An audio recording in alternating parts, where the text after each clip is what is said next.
Terima kasih, Pak Anang dan teman-teman semua dari Mbak Yulia, Pak Mas Ilham, dan Mbak Dian ya. Ya.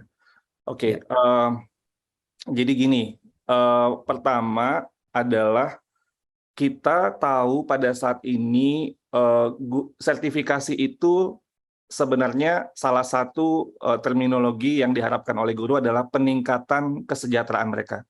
Ini harus dipahami sekali. Jadi dengan demikian 1,6 juta guru yang saat ini masih perlu untuk menunggu bisa ikut sertifikasi atau PPG ya. Dan itu kan ada prosesnya, Ibu Bapak semua prosesnya, ada yang bahkan juga ada yang sudah ikut tapi belum lulus sampai sekarang gitu ya. Nah, sehingga proses yang panjang 1,6 juta ini itu akan memakan waktu sangat lama sekali untuk kita bisa selesaikan. Dan itu yang menjadi perhatian kita. Karena kita ingin guru mendapatkan peningkatan kesejahteraan yang layak. Dan itu harus menjadi prinsip utama dalam RUU Sisdiknas kita. Dan ini yang kita perjuangkan dengan mekanisme yang, nah sekarang begini, kalau tadinya untuk mendapatkan peningkatan kesejahteraan itu harus melalui proses PPG dan sertifikasi, maka sekarang kita menggunakan proses yang ada kita kembalikan kepada Undang-Undang ASN dan Undang-Undang Ketenagakerjaan, sehingga ketika prinsip ini bisa kita sepakati, 1,6 juta ini tidak perlu lagi menunggu. Jika ini disepakati menjadi bagian dari undang-undang, maka sesudah undang-undang ini terbit, 1,6 juta itu bisa langsung mendapatkan peningkatan kesejahteraan. Jadi itu secara sangat ininya, yang kadang-kadang ini sering hilang ya, yang dalam narasi. Jadi kalau seandainya kita mengikuti proses yang sekarang, ini kita nggak tahu 1,6 juta ini kapan, bahkan sampai mereka pensiun pun mungkin mereka tidak akan dapat peningkatan kesejahteraan. Nah, yang kita perjuangkan saat ini, bagaimana kemudian ini bisa langsung mereka mendapatkan peningkatan kesejahteraan. Jadi kita mau pilih prinsip yang mana nih? Prinsip saya dengar ya yang kemudian mungkin agak kurang paham gitu ya, beberapa teman-teman yang juga ada yang berklarifikasi ke saya.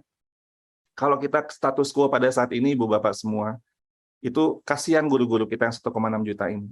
Ini sebagian 1,3 itu ada di swasta yang justru memang antriannya itu lebih panjang lagi daripada yang ada di sekolah negeri.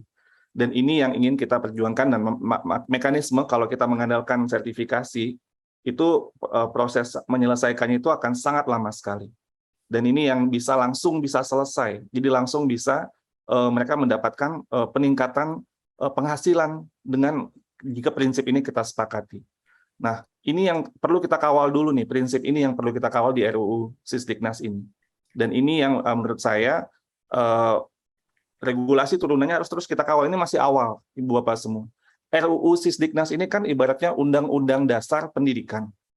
Seperti undang-undang dasar negara, nggak semua tentang yang sangat rinci tentang bagaimana menyelenggarakan negara itu harus ada di undang-undang dasar negara kita.